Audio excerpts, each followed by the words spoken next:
Well, good afternoon. I am Martha Wiggins, co-chair of our Remember and Repair, Expanding Racial Justice and Equity in Church and Society Speaker Series.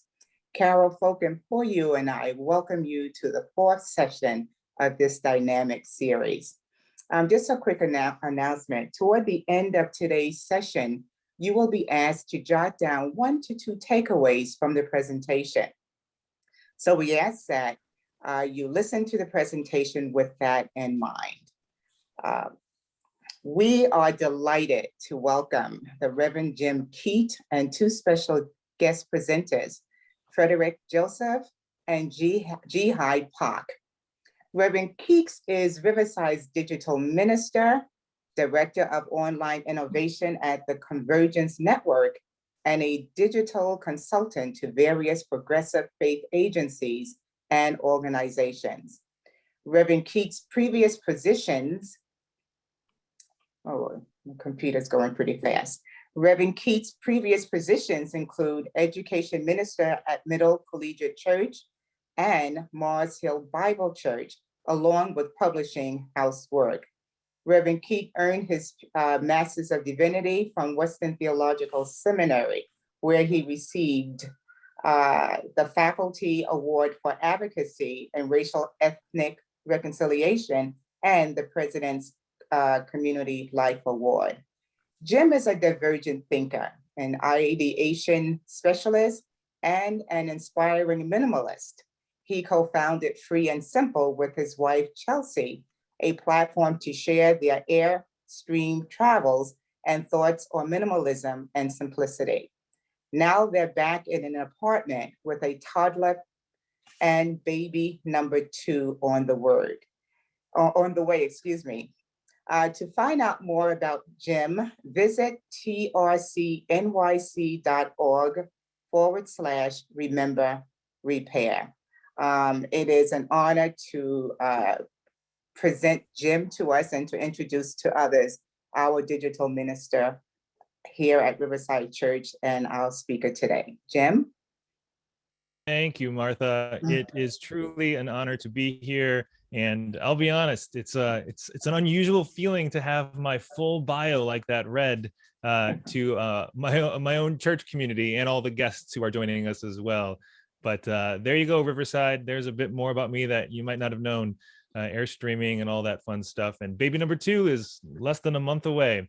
But that's conversations for another day. Today, we are talking about my other favorite thing to talk about, which is the internet, media, the way in which it infiltrates our lives and our society. We're going to spend the next bit of time doing approximately 3 things. I'll start with a bit of a presentation to kind of get our context for this conversation, and we'll have some space for questions and reflections from all of us gathered in that time. We'll have a middle space where all of us together will continue to reflect on the messages we hear specifically about race from various sources in our world. And then we'll end our time with a panel conversation. As you heard, we'll hear some reflections from Jeehye Pak, the Director of Communications at the General Commission on Religion and Race, and Frederick Joseph, an author, activist, and philanthropist. You'll hear more about them later, and you'll hear from them directly. And let's be honest, I'm the opening act, they're the main event. So let's get on with the opening act. I'm going to share my screen, and we're going to begin with a brief, nope, you're looking at the wrong one. A brief history. Let me get the right slide share up. You know how Zoom works, everybody. There we go. Keynote. Where'd you go, Keynote? Aha. There we are. A brief history of propaganda and race. So, propaganda, as we are likely aware, it's not a new concept, although we've seen it very evident in many parts of our world and lives lately. But propaganda is information that is not partial, and it's used primarily to influence an audience or further an agenda, often by presenting facts selectively to encourage a particular synthesis, or it uses loaded messages to produce an emotional rather than a rational response.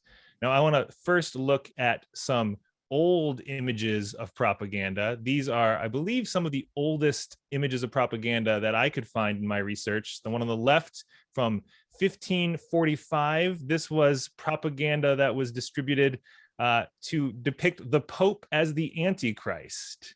If you look closely, that image shows very interesting poofs of air coming from the backsides of those individuals as they leave the Pope. And then the image on the right from about 100 years later, 1643, this was a piece of propaganda to depict the cruel practices of Prince Rupert during the English Civil War. So these are some of the oldest images of propaganda, printed propaganda, that we have in human history. But as we're well aware, it's continued in many ways. And what I want us to specifically look on in this, as I mentioned, brief history of propaganda is a history of propaganda and race. Here you see from the 1940s, the image on the left is an image from Life magazine. And the magazine quoted it by saying they were printing this picture to distinguish friendly Chinese from, quote, enemy Japs. And they depicted this so that the skin color and the facial features are generalized for each race, feeding into the stereotypes that permeated American psyches of the time. And both of these photographs are on display, treating both individuals as specimens rather than equal human beings, objectifying them both, even though it attempts to portray the Chinese in a positive light and the Japanese in a negative light.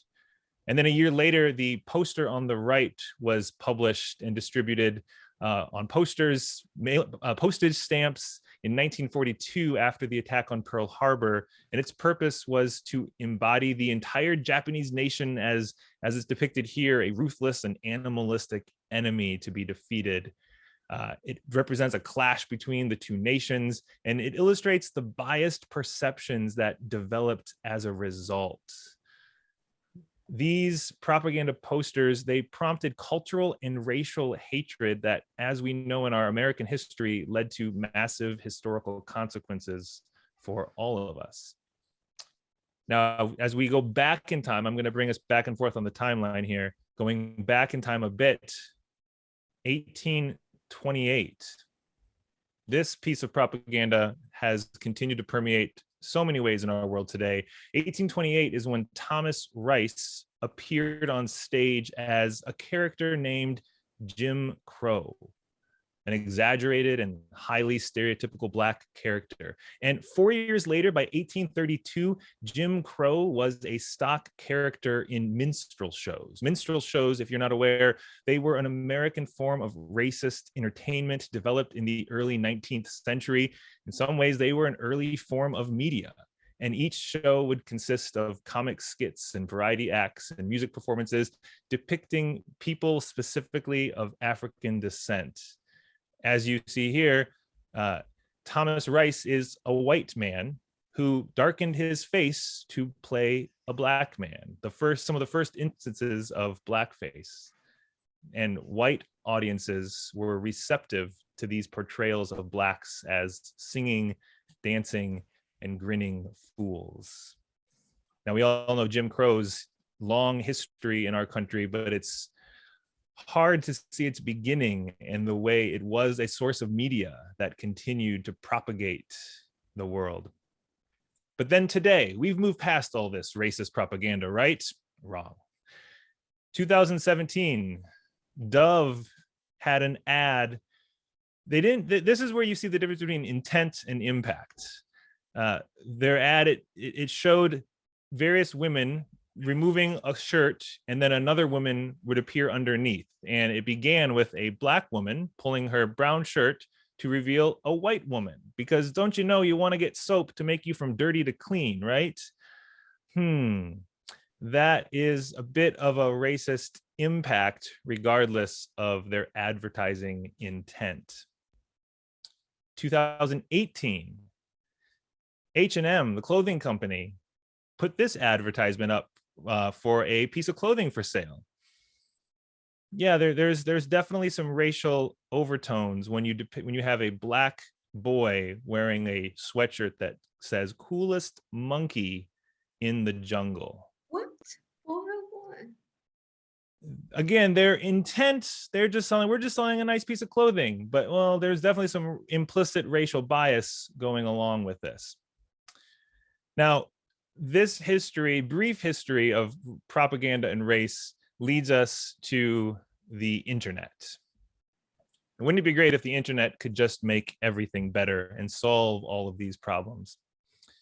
Well, the advent of the internet, it began in the 70s as a project, an experiment really, and then it came into being more and more into the 90s, and it gave us this place where we thought it would be the marketplace of ideas, where more information being put on display would be a good thing for everybody. Now, it's interesting looking at the internet. In 1991, there was one web page available. That's when it first began as a public project for people to access. 1991, a single web page. And as you can see here on this graph, a few years later, 1994, just under 3,000. 4 years after that, getting close to 3 million. 4 years after that, we've passed 30 million. It took us until 2018 or so to get past 1 trillion. And today we're at nearly 2 trillion web pages on the internet. Now you could say that's great because it gives more space for correct information and good ideas to be shared. But as we are all well aware, it gives more room for bad as well. The internet in some ways tore down and deconstructed the gatekeepers of, quote, truth. It used to be that only certain people had access to distribute information, certain news stations, certain print publications. And granted, they still had a whole lot to reckon with in their own biases and approaches, but the internet now suddenly lets everyone have access to sharing information. And that's good, but it's also frightening at the same time. There was a study in 2016 by a group of researchers at the IMT School for Advanced Studies in Lucca, Italy, called The Spreading of Misinformation Online. And this was one of their conclusions. Users tend to aggregate in communities of interest, which causes reinforcement and fosters confirmation bias, segregation, and polarization. This comes at the expense of the quality of the information and leads to proliferation of biased narratives fomented by unsubstantiated rumors, mistrust, and paranoia. They put out this study just before the 2016 election, by the way. One of the lead researchers went on to say that the internet creates an ecosystem in which the truth value of the information doesn't matter. All that matters is whether the information fits in your narrative.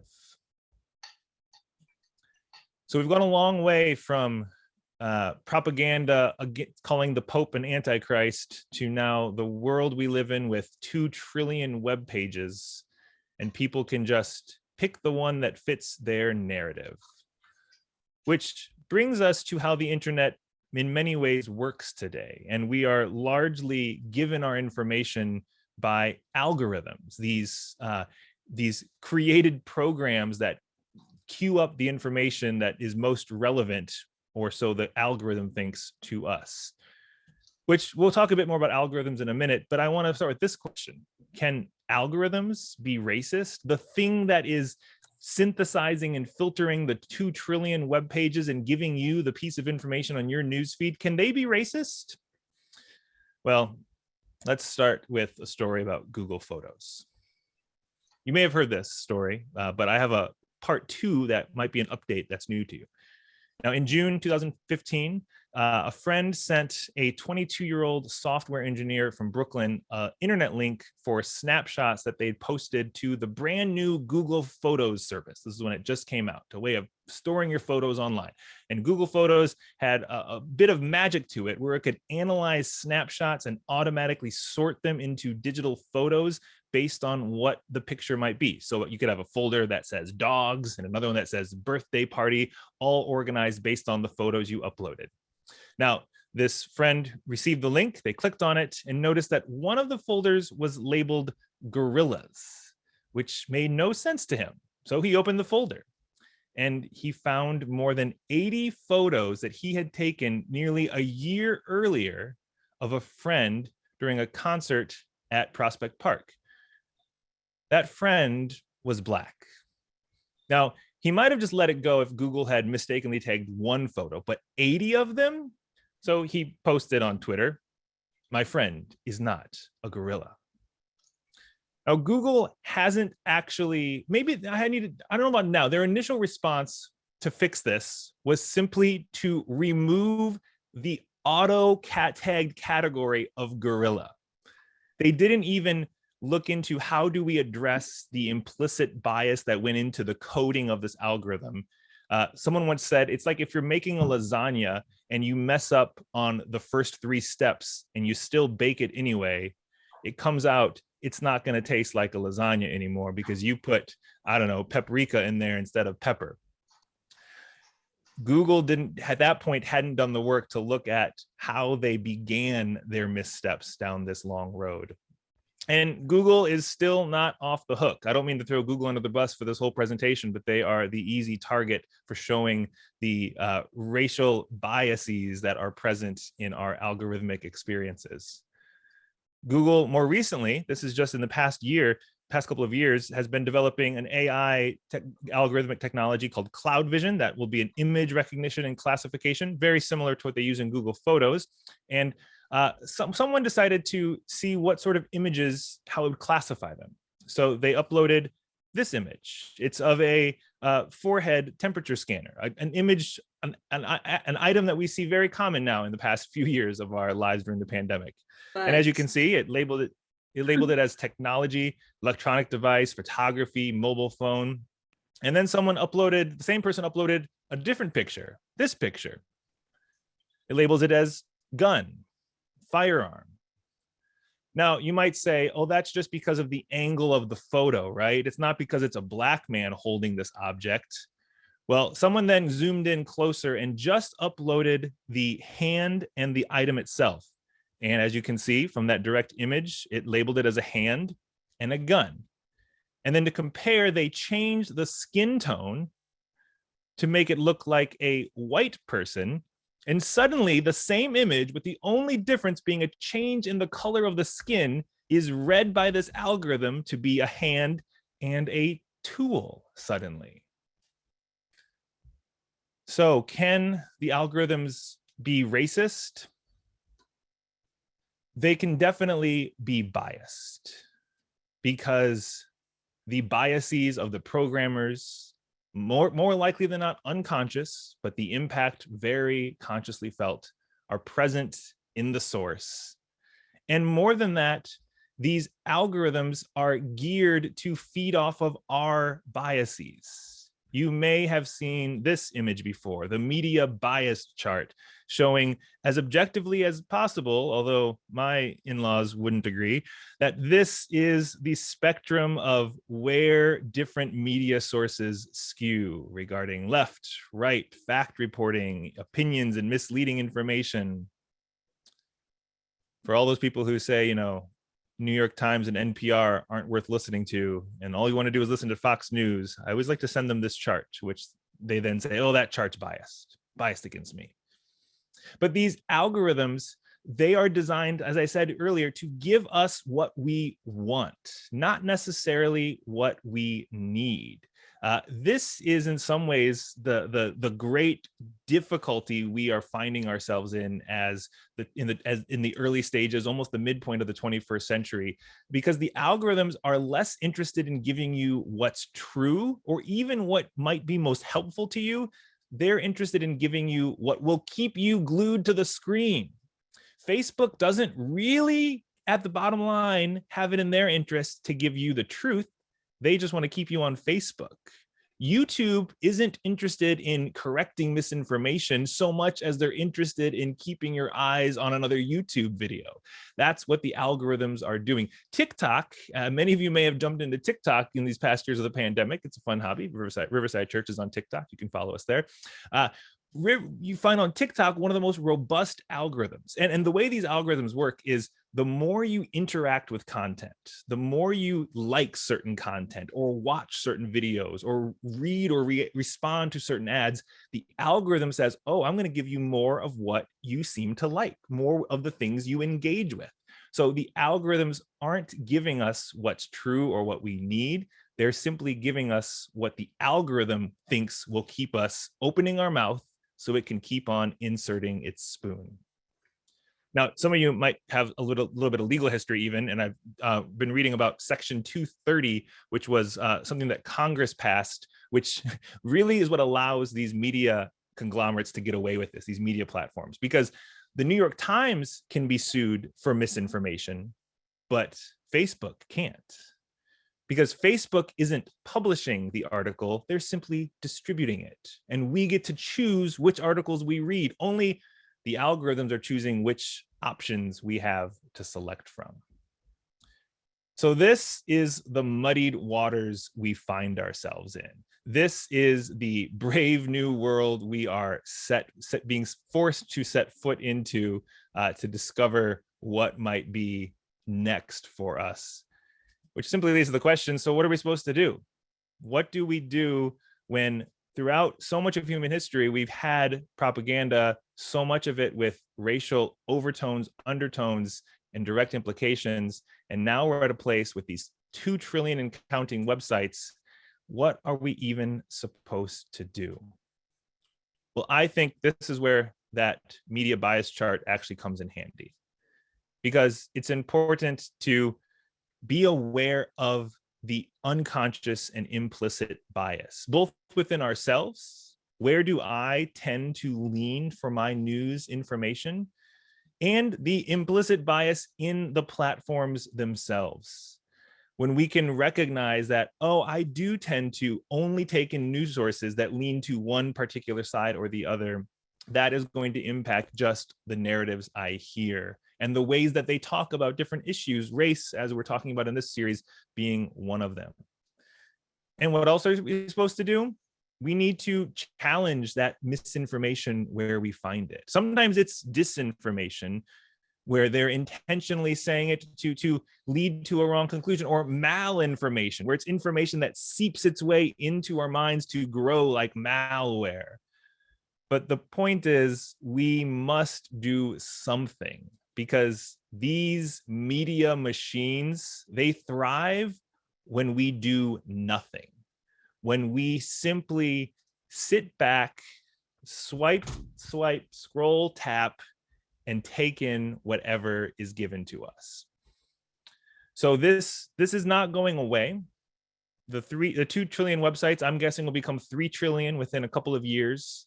The algorithms are probably going to get smarter, at least according to some points of view, but perhaps we need to ask who's creating the algorithms. At one of the earliest AI conferences in Paris, someone said they surveyed the audience. They simply looked at the audience, and there were people from all nations represented, but you had to squint to see it, because by and far, the leading voices at the beginning of the AI revolution were all white men.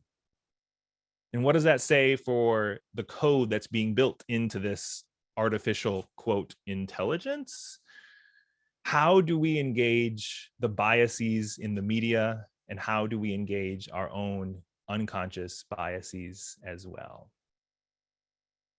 Now we're going to pause here for a minute, because you might have some questions, some comments, some reflections, and then we're going to have some time to move into a bit more of a group interactive exercise. So I'll pause my rambling, get a drink of water. And Charlene, I think you're keeping an eye on questions in the chat and people who are raising their hand. So I will let you run the talk show for this portion, and I'll chime in as needed. Well, it seems as though Ronald was quick on the draw, so he's first up. Well, Reverend Keat, I was just trying to get to your figures here. You said one website in 1991 and then trillions, but I think, isn't the calculations billions? Can you look at that one more time? I think it's big, okay. I guess I'm adding a 0. Yep, we're into the billions. We're into 2 billion. So just take everything I said and get rid of 3 zeros. Right, exactly, because that's a whole lot to go from 1 to trillions. But the But exponential increase is still pretty incredible. exactly. But I want That in to, 3 decades, we went from nothing to 2 billion websites. but I don't want it to override what you're saying because you're so right. Um, when I listen to YouTube music, they use algorithms to get a feed on what you like. I might like Marvin Gaye one day, but I also like to hear songs from when I was serving in Vietnam, and somehow it'll pop up on my computer. I said, "Wow, they'll give me songs from from the West Coast," and I said, "Oh, okay, I like that," and I'll just plug it in because it's very easy, and I can almost see that those algorithms moving into either the right or the left in terms of propaganda. I was just looking on my my cell phone. It says algorithms, a process a process or set of rules to be followed in calculations or other problem solving operations, especially by a computer, and then in quotations, a basic algorithm for division. And so I can almost see how information going to the right and going to the left. That's all. Yeah. Thanks, Ronald. Thanks for that. Next up, we have Linda. Well, the internet actually follows you from website to website. You may look up something on So Amazon, let's say, so true. and later on, that project you looked up on Amazon will show up on Facebook or Twitter or somewhere else, and they follow you across websites. The next thing is, I don't know how many of you are familiar with the film The Social Dilemma, which is on websites, which shows you exactly how these algorithms work and how they can draw you in. If you see it, you'll become very afraid because it's very, very true. I don't know if it's still on Netflix, but I recommend that everybody see it, The Social Dilemma. Linda, what you're describing with the way the internet follows you is what's known as cookies. That's the cookies that are on websites, which is what lets the internet know, oh, you were looking at this, and it's typically used for ads, which is another whole other conversation that's problematic. And it's the way in which at times you'll be scrolling through Facebook on a website and you'll see an ad for that thing. Like, wait, wasn't I just looking at that on another website? How did it get over here? And it's the advertiser thinking, maybe you'll buy it now. And this is the tension, because sometimes those algorithms seem to be helpful. I mean, my wife and I, as we've been having, a baby now for the past 18 months, it's been like, oh, we never thought of getting that thing for our baby, but we're advertised to it because the algorithm knows we have a baby. We like certain baby things. And it's sometimes convenient, but then at the other time, it's a little frightening to just think, how much do they know? And who gets to decide what information is given to certain individuals as a result? But we can turn off cookies, can we not? There are ways to do that. Yes. Yeah. And Apple devices have made some big strides in maintaining people's privacy just from advertisements and those cookies and things. But again, that all this goes to show how there's so much interconnection in all of these pieces of advertisement, of media propaganda, of all of these things, and the way it's pervasive into our lives. But yeah, we'll need a whole other course on just how to turn off cookies and when and why you might want to. But thanks for bringing that up, Linda. We've got time for only a couple more. So John and then Sumati. Oh, thank you so much, Jim, for beginning this very important conversation. I would also urge people to be somewhat critical of the liberal, so-called liberal media, MSNBC, CNN, because I think they do a terrible job on education. Literally, they do. I mean, one reason Claudia and I co-created a TV show, a nonprofit TV show, is because of that. Literally, they do not say a word about the substantive issues of education. Quick story. One of our guests on our show was Diane Ravitch, who's considered one of the leading education historians in our country. And she tells a story about bumping into Rachel Maddow. And Maddow saw her and said, hey, Diane Ravitch, I think you're wonderful, blah, blah, blah. Okay, so Diane said, yeah, if you think I'm wonderful, why don't you put me on your show? Silence, change the topic. I said, what do you think happened, Diane? Well, she said, I don't think Rachel Maddow has any interest at all in education, you know. Well, that has to change. Obviously, they're much better than Fox, which is awful and completely dangerous at this point to our democracy.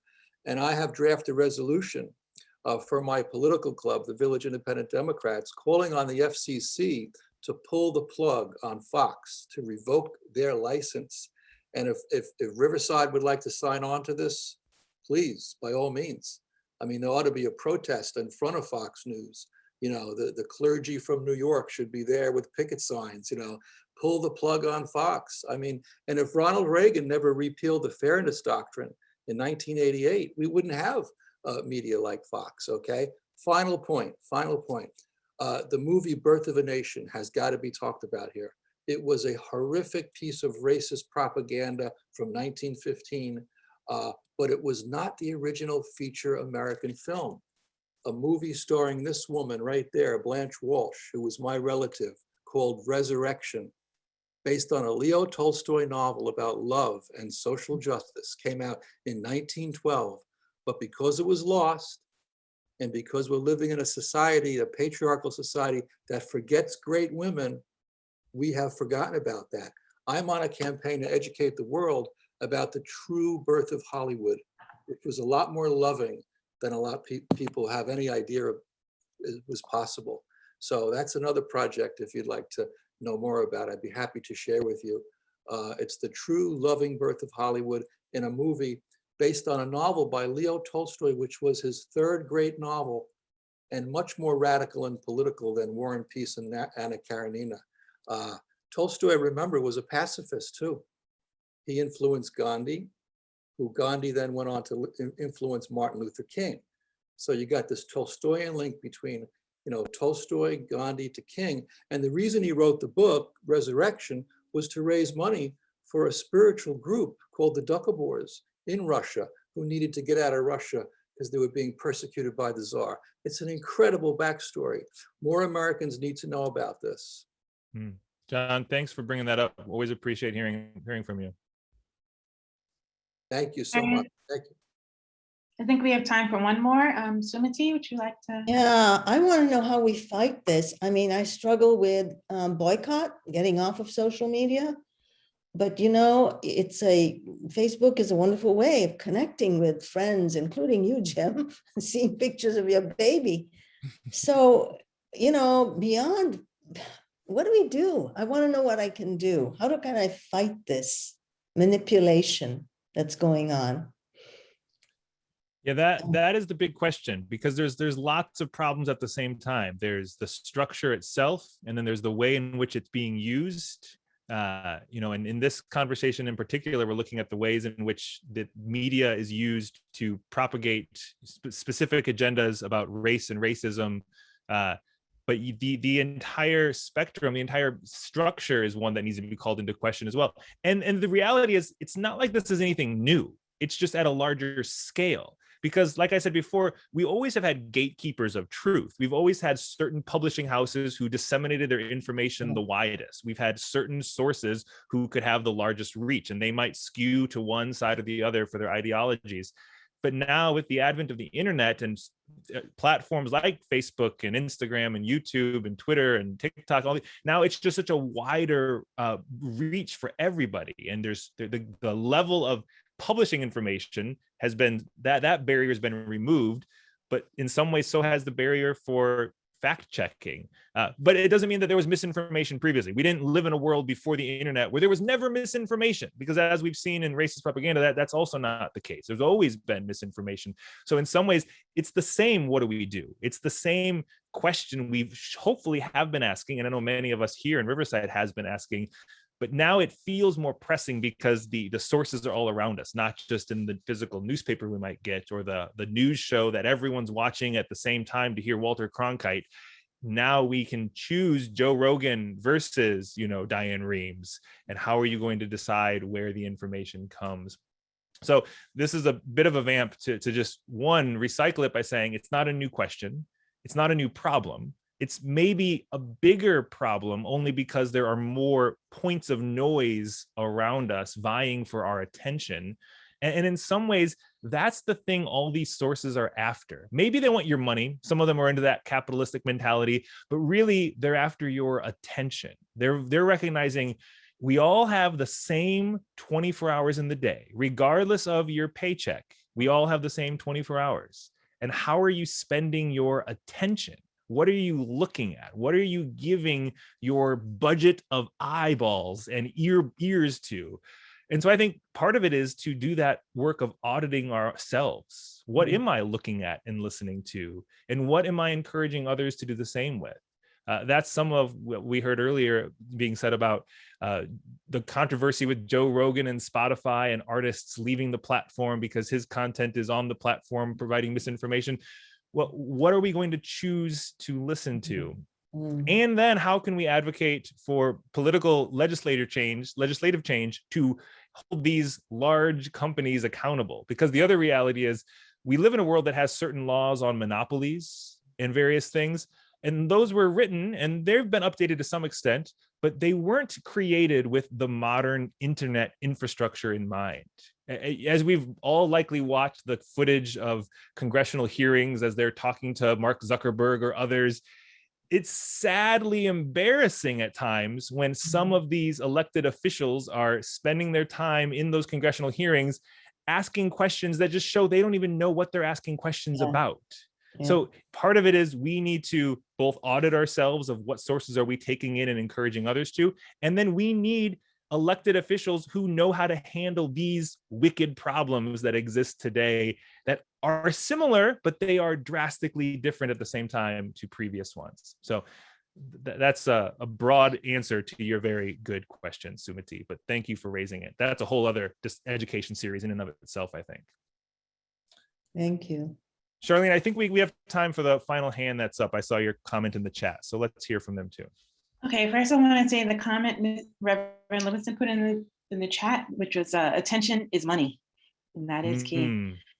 Dennis and Marcella Day, would you like to ask your question? Yes, hello, this is Dennis Day. Good afternoon. Thank you, Reverend Keat, for an excellent presentation. I came in rather late, but I'm concerned with the lack of forums around this issue, because what's happening, it seems to me now, is that the antitrust provisions of the communications laws and the Digital Management Act that was created to oversee and regulate digital content and the way it's being managed seems to lack teeth, and it seems to lack accountability. And one of the things that I'm doing currently is looking at how Facebook interacts with other forums, particularly in terms of music, since I'm involved in the distribution of music. And there's such a confluence of activities going on with regard to revenue sharing that really precludes many independent artists and musicians who are actors in presenting content on these lines that do not have an active voice.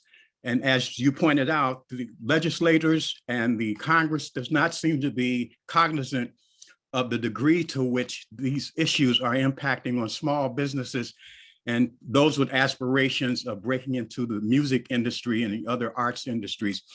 And the other thing that I'm concerned about that connects with what's going on politically is with the idea of critical race theory.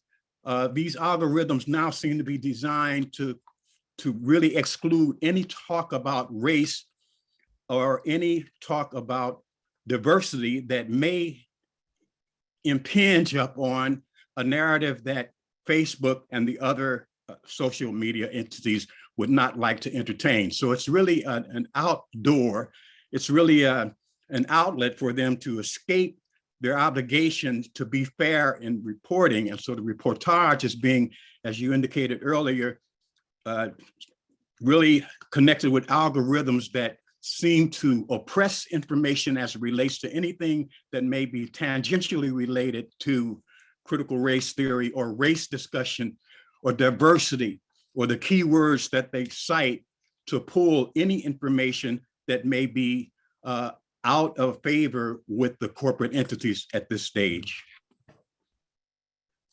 Thank you for that, Dennis. Yeah, there is a lot at play in what information is pushed to the top and what is suppressed, and the ways in which our engagement with it does one or the other. And things like critical race theory is just a good example of that. I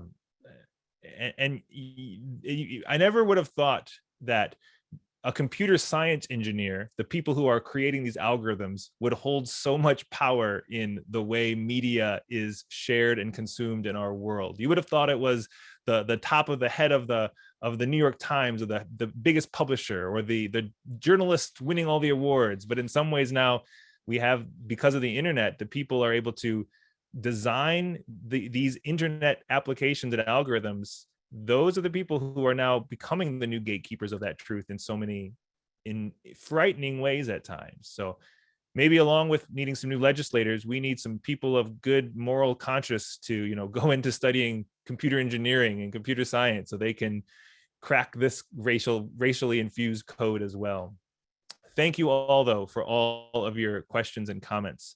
I want us to take the next 10, 15 minutes or so, and we're gonna be a little more interactive with all of us. So we're gonna head into the Zoom chat for this. So make sure you got Zoom chat open.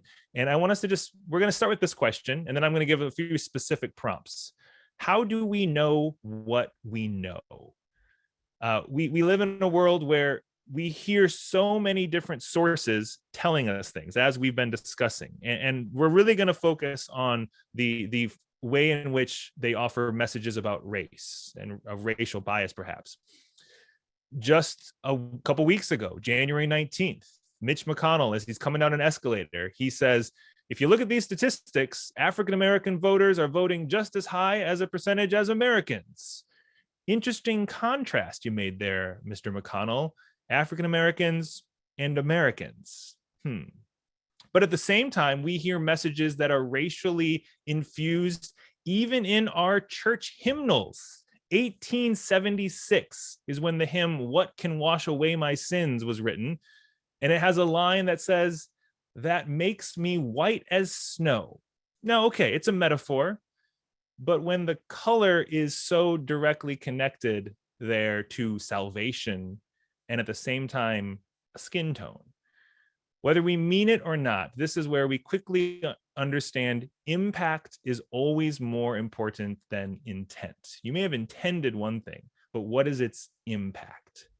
So we're going to take the next bit of time to ask what messages we hear about race from a few different sources. So get the Zoom chat open if you've got it, and I'll read out some of the things that pop up here.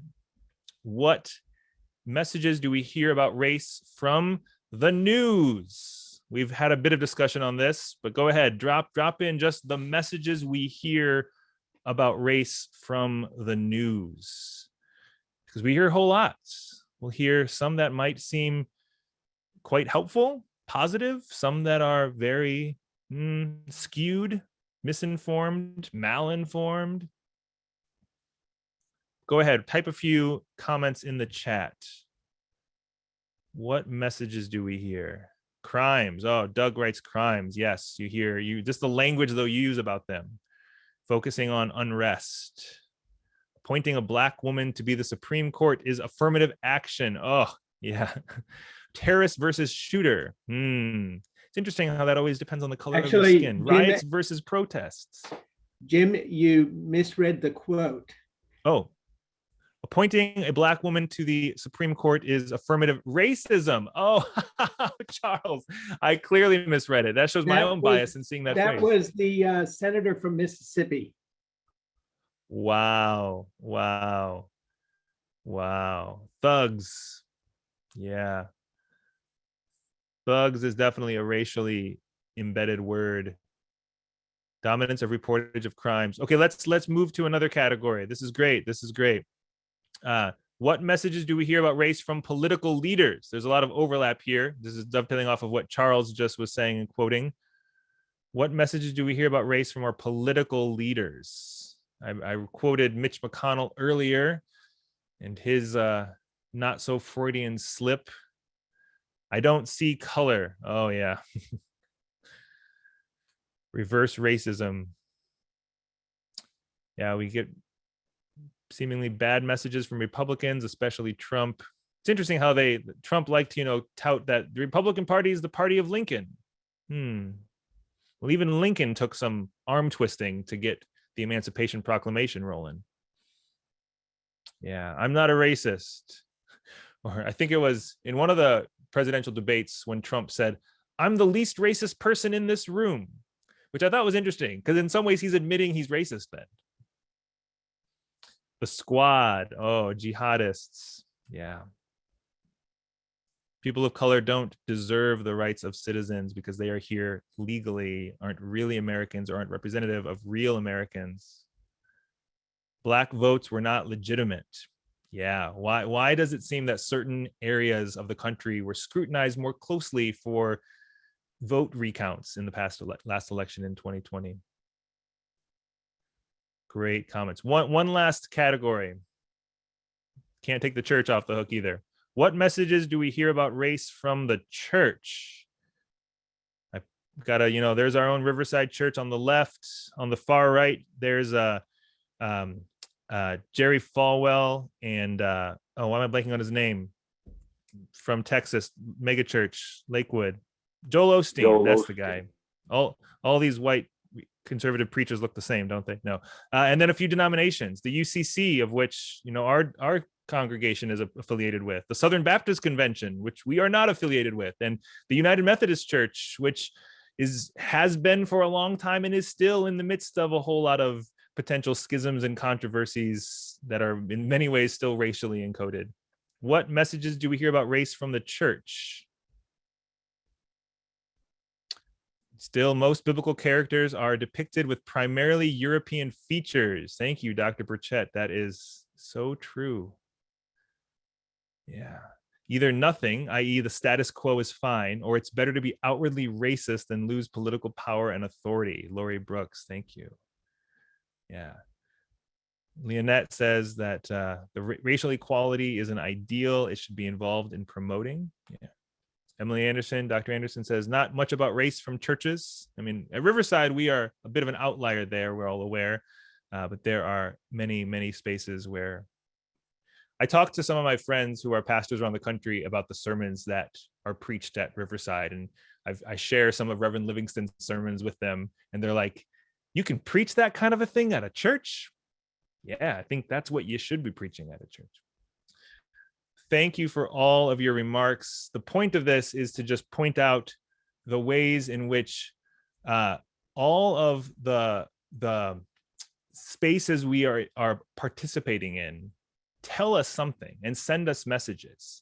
And one of the most important things we can do is be as awake as we can, to be as attuned with our ears as we can, to see what's in front of us, to hear what's being said, and then to know what do we need to offer to the conversation. The danger is that we might become as lazy as the algorithms, just offering up whatever is going to get the most attention rather than what is necessary for the moment. And how can we confront our biases? Even a nice liberal place like Riverside, how can we always be confronting our biases and taking in news sources from diverse spaces, even if just to know what is the algorithm giving to others? That's been my latest habit lately. I'm here, I'm working remote. I'm not in New York City, but I'm in Michigan, in the Midwest. And, the place where they threatened to kidnap the governor and they bring guns to her front door. I at times need to remind myself, what are the news sources that my family here in the Midwest are consuming? Because there's bubbles everywhere, and a bubble exists because of the surface tension holding it together. There's liberal bubbles, there's conservative bubbles, there's diverse bubbles, there's homogeneous bubbles. And they can be comforting and they can be necessary at times. But in some ways, maybe one thing we ought to do is ask, how do we pop those bubbles, the bubbles of ourselves and the bubbles that we find ourselves in, so that we don't just live into this polarized us, them, but we can actually have space for conversation with people with different viewpoints. And we can analyze the inputs that make up our own ideologies as well. Now, you've heard me ramble on long enough about this, which I can do for far too long, but I was excited to get to invite two others to join this conversation for the remaining time. So we're going to hear a bit from them first as they reflect, and then there'll be some space for questions that you might have that our guests will respond to. So Ruben, go ahead and add on the spotlight Frederick Joseph and Jeehye Kim Pak. Frederick is an author, activist, and philanthropist. His best-selling book, The Black Friend, was published in 2020, and he has 2 new ones on the way, Patriarchy Blues and Better Than We Found It, coming out later this year. And Frederick, if I read your bio, it would take the whole 30 minutes, so we're just going to cut it there. But everyone should probably follow Frederick on every social media channel, because I don't know, ever since I met you, that you've been one of my favorite media sources to have on my feeds to keep me in check in the ways that I'm engaging the world. And also with us is Jeehye Kim Pak, who is the team lead for communications and marketing at the General Commission on Religion and Race in the United Methodist Church. That was one of the church logos we had up earlier. And so Jeehye in many ways lives at this intersection where that commission's work is the intersection of religion and race and all the narratives that it is encountering and helping to counter as it creates more just and equitable ones for all of us. So Frederick, Jeehye, thank you for coming on and hanging out for a little bit. It's always nice when you can text some friends and they'll say, sure, I'll come and talk with your people about a thing. And we're going to ask one question to get you started, and then I might have some follow-ups. And it's simply this: what is the media's role in perpetuating, understanding, and combating racial inequality? What is the media's role in all of this, perpetuating, understanding, and combating racial inequality? Jeehye, we'll start with you and hear from you for a bit, and then Frederick will come your way next. Yeah, good morning or good afternoon, everybody. I'm still at church, so it feels like morning to me. Everyone has left. I'm the only one here. Thanks, Jim, for inviting me for this really important and interesting conversation.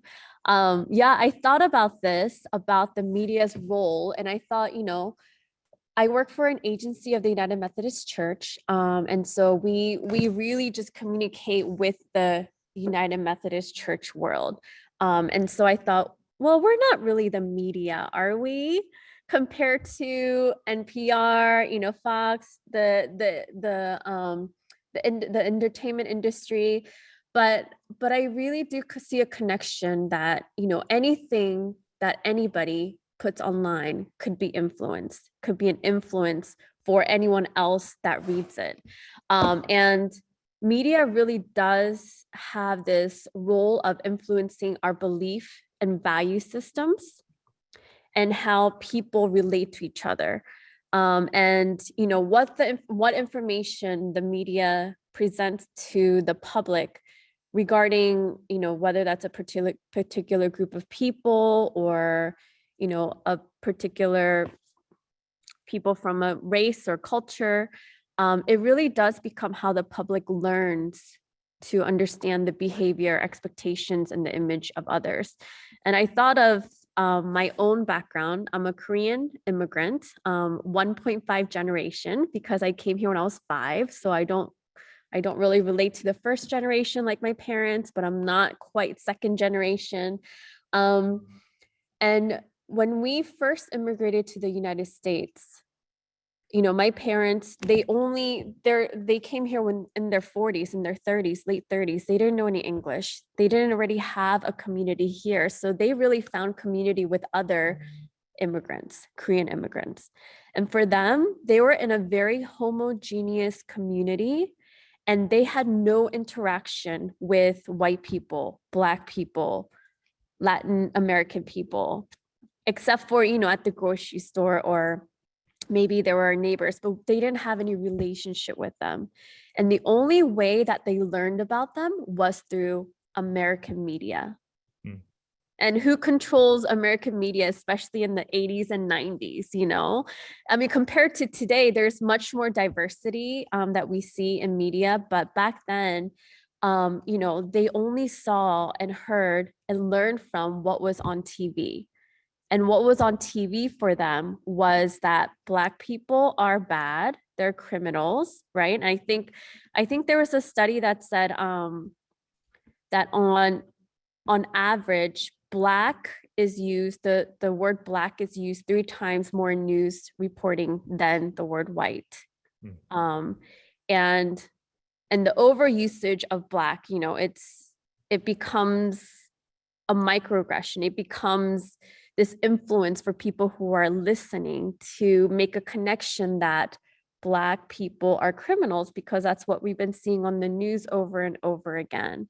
And so that's, I mean, so yes, there is racism in the way that media portrays race and culture, and influences how the public really thinks about these issues. And, you know, and media is, it could be the only contact some people have with minority groups, especially those living in homogeneous communities like my parents back then. And even today, you know, I live in Washington, D.C. It's so diverse. I can't imagine living anywhere else in a rural area where it's more homogeneous. But those communities exist. And the only way that they really do interact or see different people is on media. And that really does influence and build implicit biases. And so, you know, I really did love, Jim, when you said, you know, you got to pop your bubble, right? And not only pop your bubble and get out of the bubble of who you're seeing and meeting, but I also think of, you know, who we're following on social media. I think someone in the chat said, but I can't, how can I get off of social media? It's so important to me. I'm addicted to it. You know, I look at my phone. There's a thing where you can check how long you've been on the phone, your screen time. I think my average a day is 8 hours and 45 minutes. My phone tells me every week what your average is for the week. And, you know, I'm on my phone for over 8 hours a day. And what am I doing? I'm on social media and, you know, email, working. And it's such a big influence. And so for me, how I, you know, thinking about popping our bubble, not only, you know, the people that I interact with, but I really try to choose, you know, who am I following on social media? Whose voices am I listening to? Whose books am I reading? Even children's books. Jim has kids. I have young kids too. And so I'm sure our house is bursting with children books. But so many children books, like you have to be careful and see who's represented in those books. So that your kids are not just seeing, you know, white faces. And so even at the church, you know, with our Bibles and Sunday school videos, sometimes it's hard to find books and resources that have diverse faces. And so, you know, these are some of the thoughts that came to mind while listening to this important session, and just thinking about, you know, what can we do going forward so that we can check our biases, so that there are more diverse voices at the table. And those are some of the things that we're doing at GCOR, the General Commission on Religion and Race, is that, you know, the United Methodist Church is over 95% white in terms of membership. And so, and our world and in the United States is becoming more increasingly diverse. And so we have to continue to think about, you know, who's the one that's creating resources for the church?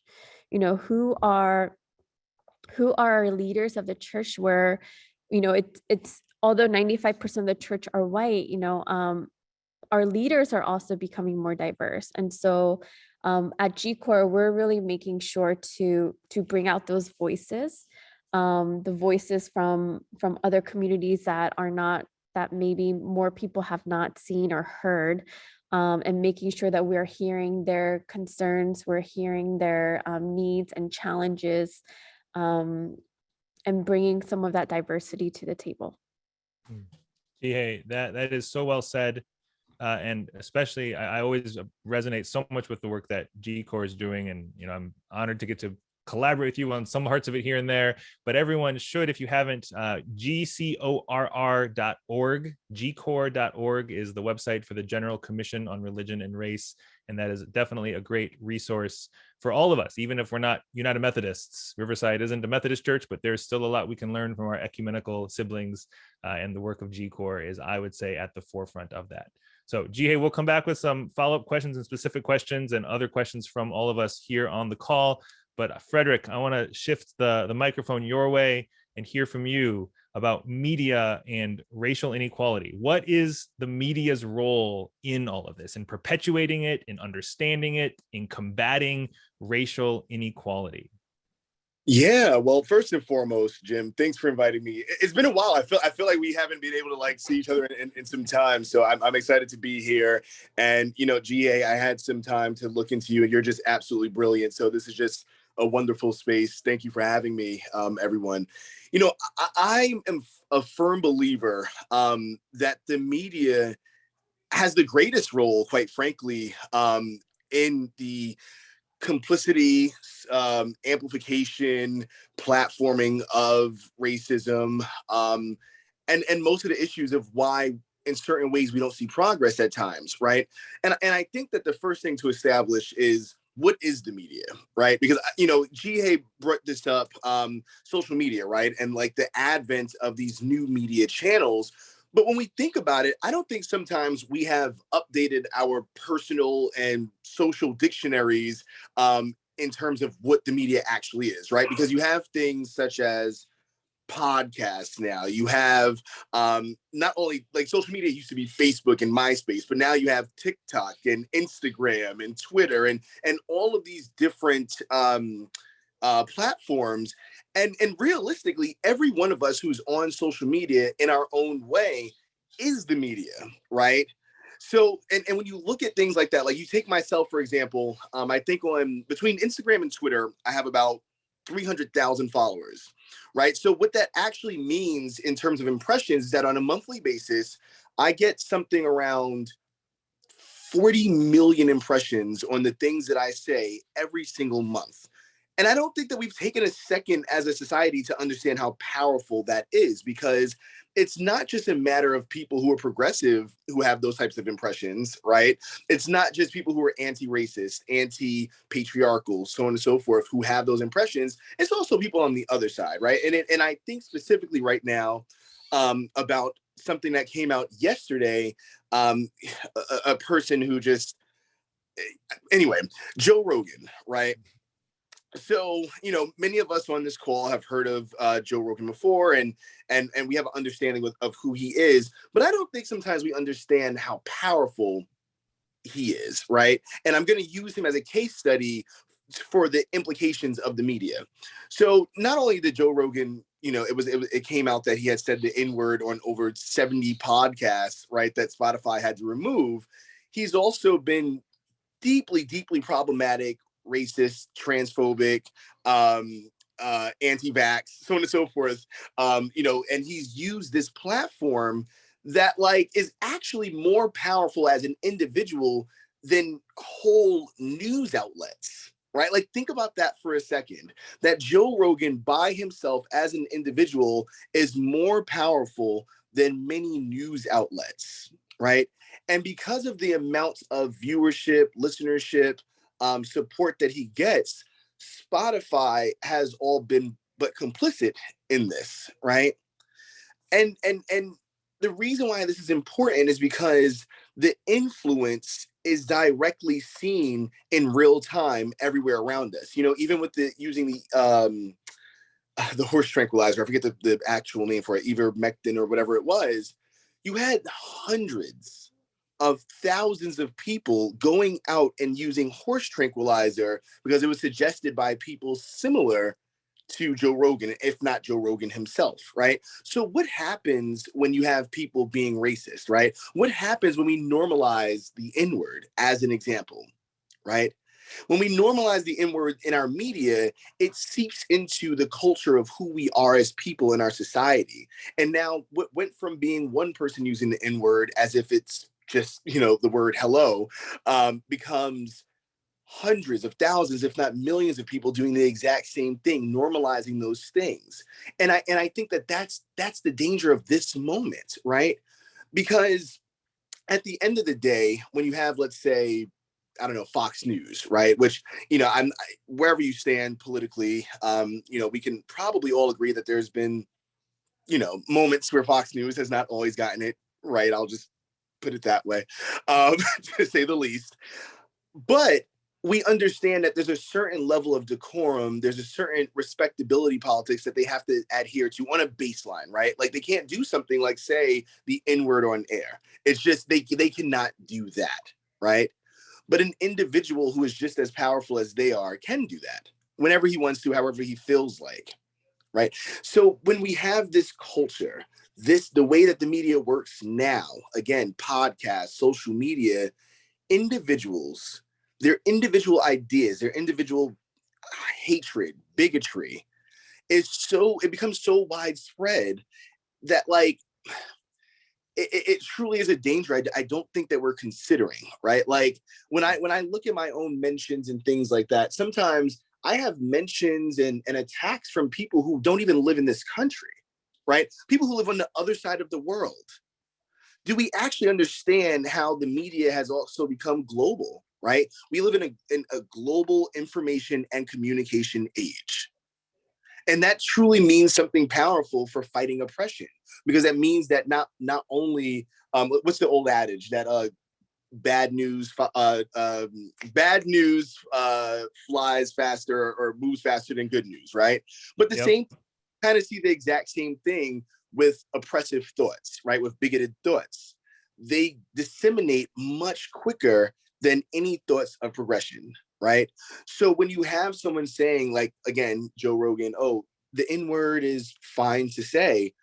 Well, yeah, he's talking to 40 million people, and that's just in America. What happens when those ideas and ideals, to Jeehye's point, what happens when they're in Korea now? What happens when, they're in Russia? What happens when they're in North Africa? Because that's the world we live in, right? Like this conversation we're having right now is not isolated just to this moment. Like this is media content being created. And if Jim wanted to, Jim could say, hey, I have a friend in Tangier, and my friend in Tangier has 10 million followers. And they can disseminate this conversation to their 10 million followers, and maybe no one in America watched it, but half of Tangier watched it because that person is so powerful. Think about that for a second, right? And someone also said in the chat just now, a lie travels twice as fast as the truth. Yes, that is the actual phrasing I was looking for, but a lie, bad news, potato, it's all terrible, right? But that's the point though, and that's the era that we live in. So I do think that when you have something like racism, you have to tie it directly back to where the media is at the moment. Like how left, how right, how moderate, how propaganda driven, right? The media is. So. Yeah, absolutely. I love the flip you just casually made, how we are the media. It's not just something we consume, but we are also the media creating it into the world. And that's such a contrast to the way the world ever used to be for most of human civilization. It used to simply be certain people in power gave the word, and there are obviously still people in power who have a really loud voice and access to the microphone, but now so many other people do as well. I mean, Joe Rogan's one example, and Frederick, you're another, on different ends of a spectrum, both with very substantial audiences that rival many traditional media outlets in so many ways. So one quick follow-up for both of you, and then we'll open it up for questions from all of us here. So if you have a question for Jeehye or Frederick, be sure to put it in the chat or raise your hand, and we'll have a few minutes still to talk together. But Jeehye, starting with you, if we're all creating the media, not just consuming it, how do churches then engage with that? Because churches aren't just tuning into the news, but we have a role in being a part of making that media. So how does the church engage as media? I mean, that's part of the church identity, right? Is what we're saying out into the world. And I think a lot of churches now, whether it's through the sermons, I think most churches are now on social media thanks to the pandemic. If not, we're, and we're probably on, live streaming our worship services. And I think it's our calling. It's one of our calling as a church is, what are we saying to the world? And every word that we say, it's not just for our congregate members, but it's we're speaking to the world as a church, as Christians. And I think every word and the message that we portray really needs to be from a standing of, what is the world that we're creating together, that God is calling us to. And so, for our church social media, we tend to, we talk about what's going on at church, join us this Sunday, but we also want to spread that message of what's going on for Black History Month. What are some things that are important to keep in mind for our 99% white church, which is Dumbarton United Methodist Church in Georgetown, DC. We're 99% white. And so, what are we teaching ourselves that we also want to engage with the world out there that also needs to learn with us and check our implicit biases together? And so I think media and church media, how we're speaking with one another and into the world, I think it's as important as if we are NPR, as important as if we are a big, company. Because I think like, we said, it starts with us. It's not just the big corporations that are influencing the world, but it's one person. It's Joe Rogan. It's me. It's you, right? It's our church. And so I think all of that really does matter in the way that we may influence one another and how we can really learn together and get to that place of anti-racism. Thank you, Jeehye. So Frederick, Jeehye spoke a bit about what churches can do, but churches are institutions in and of themselves. We're entities. What about individuals? And I think you have a unique point of view here because you are an individual who over the past less than a decade, like 5-6 years, you really built your own public voice as Frederick Joseph, the person.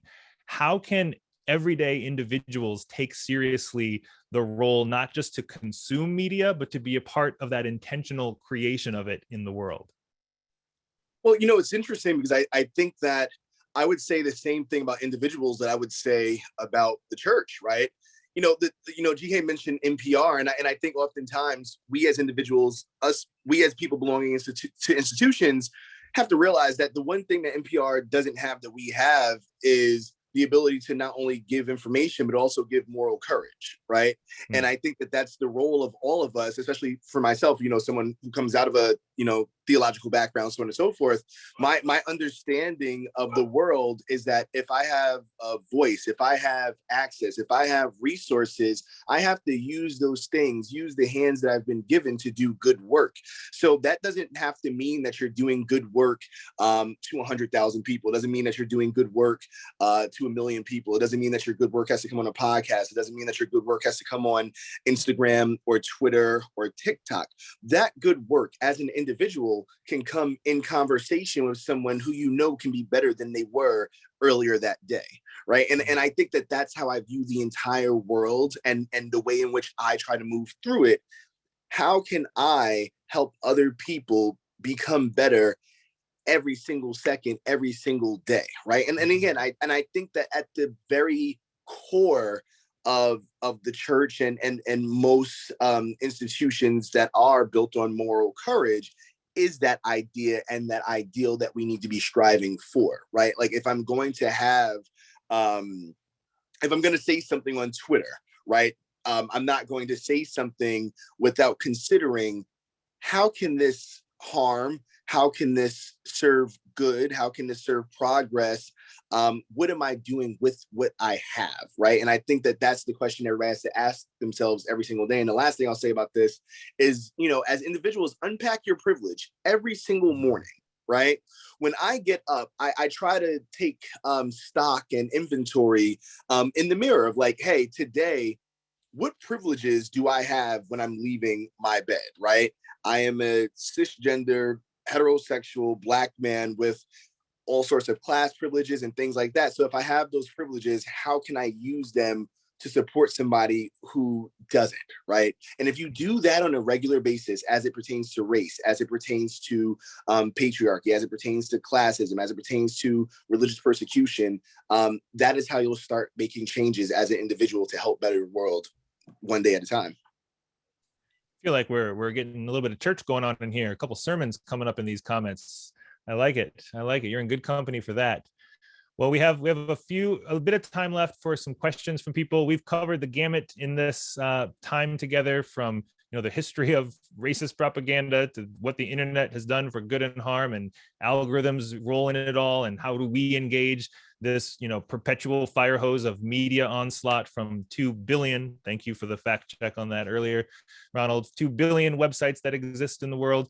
And now hearing from you, Jeehye and Frederick, is such a rich conversation. So these questions might come from a lot of spectrums of our conversation we've had in this time.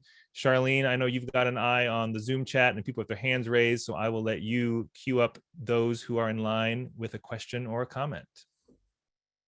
Okay, we have a question from Adehoke, if I'm saying it correctly.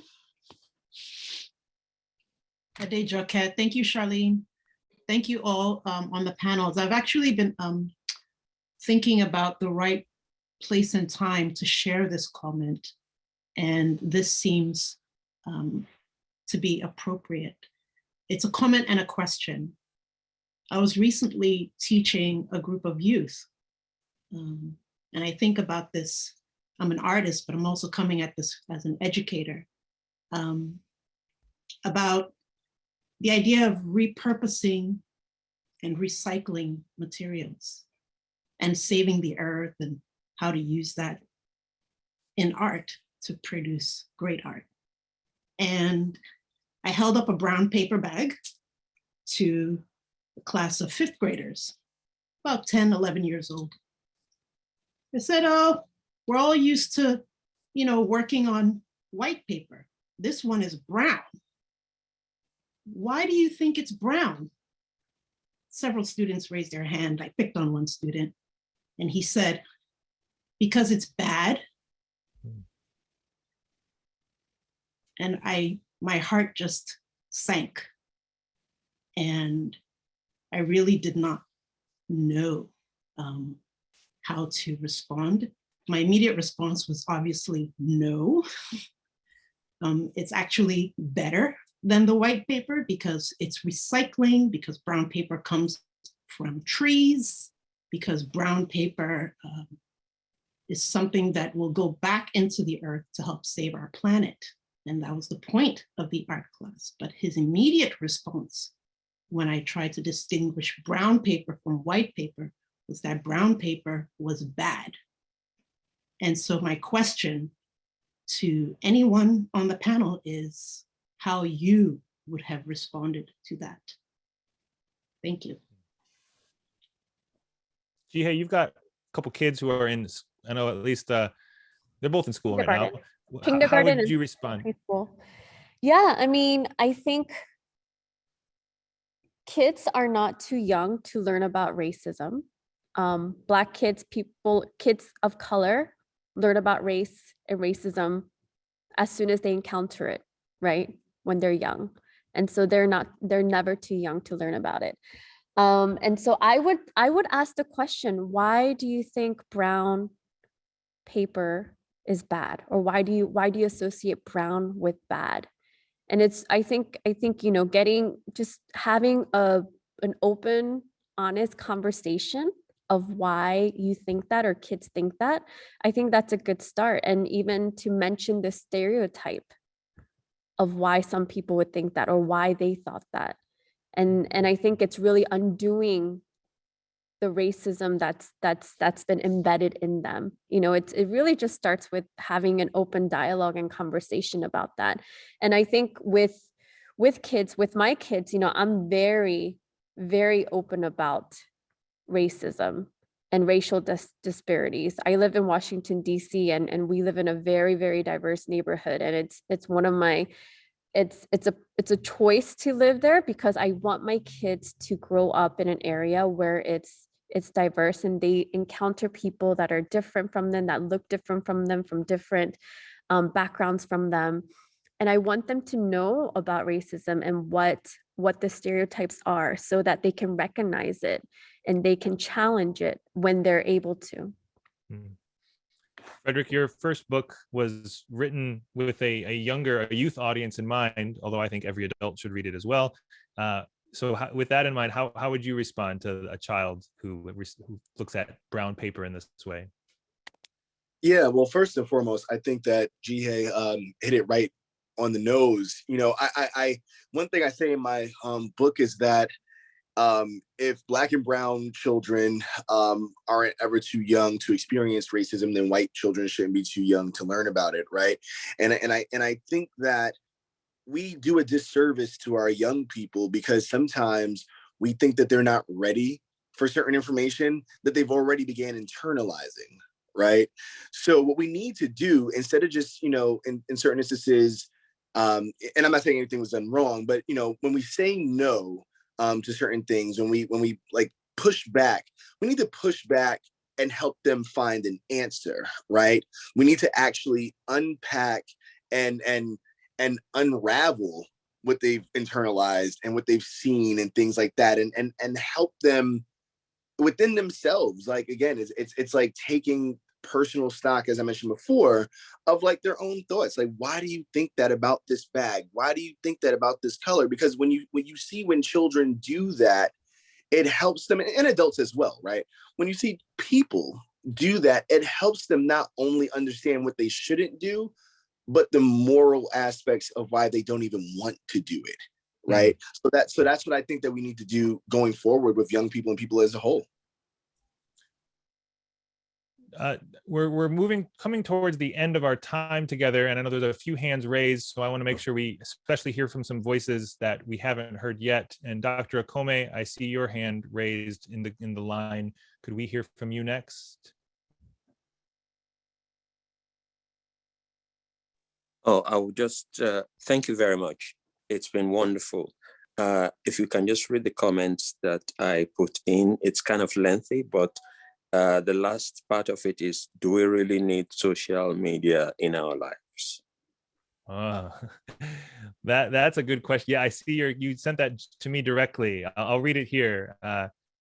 It's difficult to not be on social media or engage on social media. It's a current and all pervasive and feeds of the egos, the creators, consumers.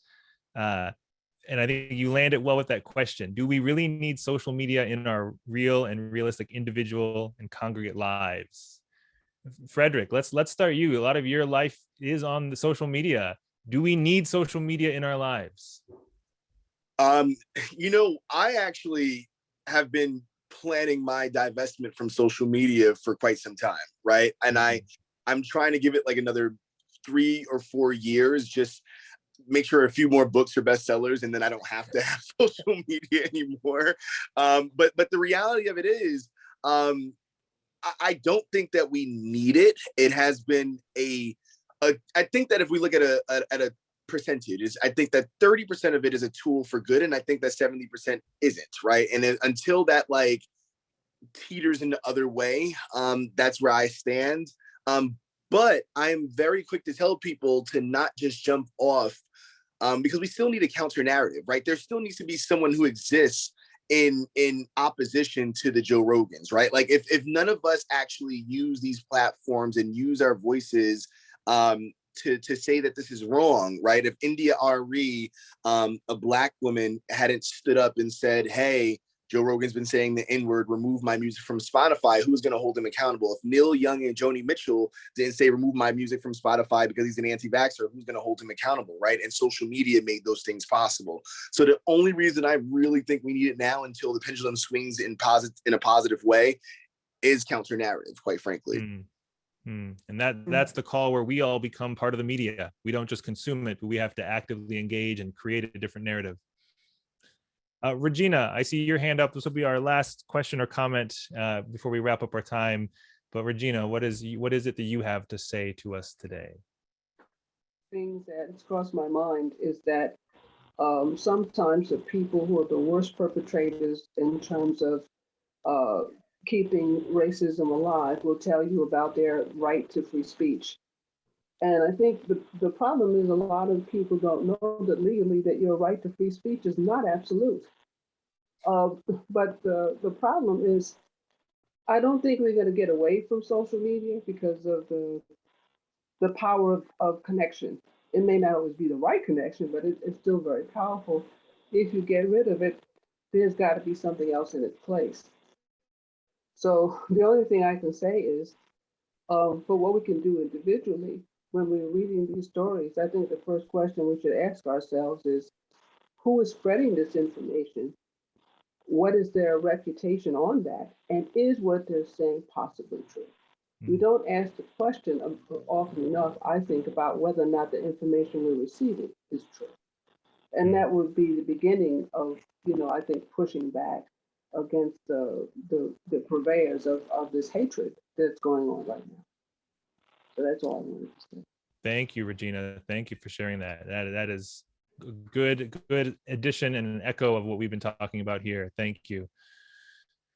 Well, we are coming to the end of this time for our presentation and this session together. I know that Carol and Martha might have a few closing remarks to officially land the plane, but please join me in thanking Jeehye and Frederick for joining us for what I think was the main event of this whole presentation. And I'm so grateful to the two of you for jumping on Zoom for a bit to talk about media and race. I know it's a lot of what you do in your life. Thank you for offering a half an hour of your time for this. So thank you, thank you, thank you. Please, everyone, offer a thank you to them as well.